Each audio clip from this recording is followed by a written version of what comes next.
এই ক্লাসে 8টা গুরুত্বপূর্ণ এমসিকিউ সলভ করব, পাশাপাশি মূলদ সংখ্যার হিউজ লেভেলের ইনফরমেশন দেব, মানে সব রকম ইনফরমেশন দেব কিভাবে খুব সহজে একটা সংখ্যা চিনি বা একটা প্রশ্ন দেখলেই বুঝতে পারবেন এটা মূলদ সংখ্যা কিংবা এটা অমূলদ সংখ্যা। সো এই জিনিসগুলো বাংলাদেশের যে কোনো চাকরি পরীক্ষা হইতে পারে, সরকারি শিক্ষক, ব্যাংক, প্রতিরক্ষা, এরকম বিসিএস কিংবা যে কোনো চাকরি পরীক্ষার জন্য গুরুত্বপূর্ণ। সো ফার্স্টে কি আছে আমরা একটু দেখি, এটা তো কিছুই নেই। ওকে, সো ফার্স্টে আমরা দেখবো হচ্ছে মূলদ সংখ্যা চেনার উপায়। মূলদ সংখ্যা আমরা কিভাবে চিনতে পারি, এখানে হোল ডিটেলস কয়েকটা পয়েন্ট লেখা আছে, আমি সারমর্মটুকু বলি। যে কোনো সংখ্যা যেমন শূন্য, হ্যাঁ, শূন্য সহ সকল স্বাভাবিক সংখ্যা, প্রকৃত, অপ্রকৃত, আবৃত, দশমিক, ভগ্নাংশ সংখ্যা, এগুলো হচ্ছে মূলদ সংখ্যা।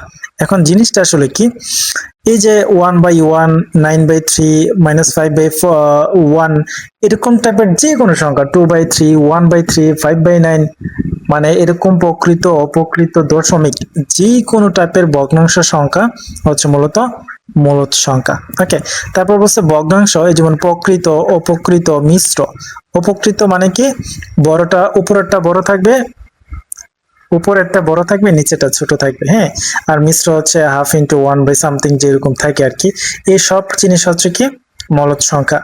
3 নম্বর বলছে সসীম ভগ্নাংশ, সসীম দশমিক। সসীম দশমিক মানে কি, দেখেন দশমিকের পর যদি নির্দিষ্ট সংখ্যা থাকে, যেমন দশমিকের পর একটা, দশমিকের উপর দুইটা, দশমিকের পর তিনটা, এরকম দশমিকের পর যদি ফিক্সড নাম্বার থাকে তাহলে এটা হচ্ছে মূলত মূলদ সংখ্যা।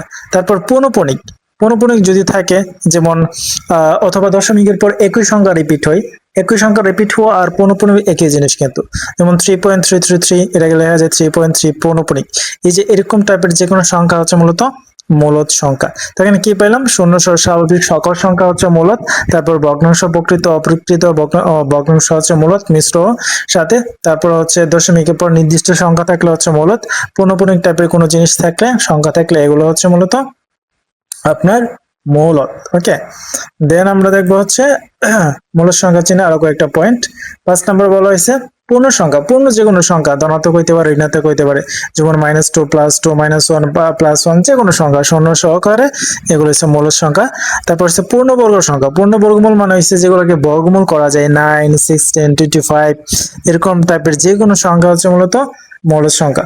তারপর হচ্ছে কি, যেগুলোকে গণমূল করা যায়, যেমন এই 8 কে গণমূল করা যায় 2 পাওয়া যায়, 27 কে গণমূল করলে 3 পাওয়া যায়, অর্থাৎ ঘুরে ফেরা যেরকম বাস্তব সংখ্যা আসে, এরকম টাইপের যে কোনো সংখ্যা হচ্ছে মূলত মূলদ সংখ্যা। ঠিক আছে, সো একটু নর্মাল স্টুডেন্ট হয়ে থাকলে আপনি একটু রিভাইজ করবেন, ক্লিয়ার হয়ে যাবে। তারপরে আমরা যদি দেখি কয়েকটা কোয়েশ্চেন সলভ করব আমরা।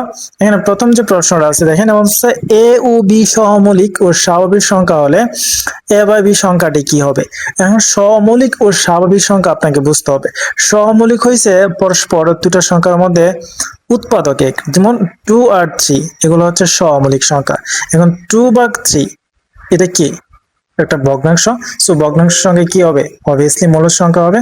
ঠিক আছে, সো এর आंसर হচ্ছে মূলদ সংখ্যা। তারপর 2 নম্বর বলছে a = b এর স্বাভাবিক কিন্তু পূর্ণ সংখ্যা না হলে নিচের কোনটি মূলদ সংখ্যা। প্রশ্নটা বুঝতে হবে, a = b এর স্বাভাবিক কিন্তু পূর্ণবর্গ সংখ্যা না হলে নিচের কোনটি। এর স্বাভাবিক কিন্তু পূর্ণবর্গ সংখ্যা না, তাহলে নিচের কোনটি বলছে। এখানে দেখেন বলছে √a, √b, √a, মানে a √b আর হচ্ছে √ab। তো আমি ডিরেক্ট অ্যান্সারটা চলে যাই, এখানে অ্যান্সারটা হচ্ছে √ab।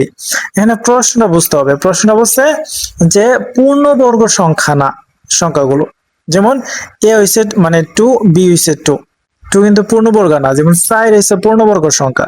সো এরকম যদি দুটো সংখ্যা থাকে, অথবা হইতে পারে ধরেন 3, 3, অথবা হইতে পারে ধরেন 5, 5, হ্যাঁ, এরকম দুটো সংখ্যা যদি √এর ভিতরে থাকে, অবভিয়াসলি এটা কি সংখ্যা, মূলদ সংখ্যা। অর্থাৎ দুইটা একই জাতীয় সংখ্যা যদি √এর ভিতর থাকে পূর্ণবর্গ ছাড়া, তাহলে এগুলো হচ্ছে মূলদ সংখ্যা। সো এখানে এই জিনিসটা দ্বারা, এই কথাটা দ্বারা এই জিনিসটাই বুঝাইছে, আর এর অ্যান্সার হচ্ছে √ab।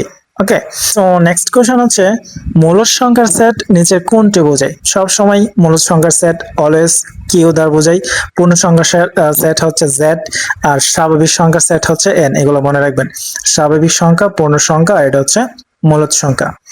তার মধ্যে মূলদ সংখ্যা হলেও এক ধরনের, মূলদ সংখ্যা হলে এক ধরনের কি সংখ্যা, মূলদ সংখ্যা এক সংখ্যা হচ্ছে বাস্তব সংখ্যা, মানে শূন্য সহকারে ধনাত্মক ঋণাত্মক সকল সংখ্যা হচ্ছে বাস্তব সংখ্যা। যেমন ধরেন -5, 0, 10 এরকম টাইপের যত সংখ্যা আছে ভগ্নাংশ হোক সবগুলো হচ্ছে বাস্তব সংখ্যা। ওকে, তারপরে স্লাইড যদি আমরা দেখি, এখানে বলা হয়েছে কোনটি অমূলদ সংখ্যা নয়, মানে হচ্ছে মূলদ সংখ্যা। তো এটাকে করলে 2 পাওয়া যায়, গণমূল করলে 2 পাওয়া যায়। সো এটা হচ্ছে অমূলদ সংখ্যা নয়, কিন্তু অমূলদ সংখ্যা নয় মানে কি মূলদ সংখ্যা। 6 নম্বর বলছে √9 2.5, এটি কোন ধরনের সংখ্যা? √9 কিন্তু এটার বাংলা 3 পাওয়া যায়, তাই না? 3 স্কয়ার 2.5 দশমিকের পর নির্দিষ্ট সংখ্যা থাকলে কি হইতো? কি হইতো? মূলদ সংখ্যা হইতো।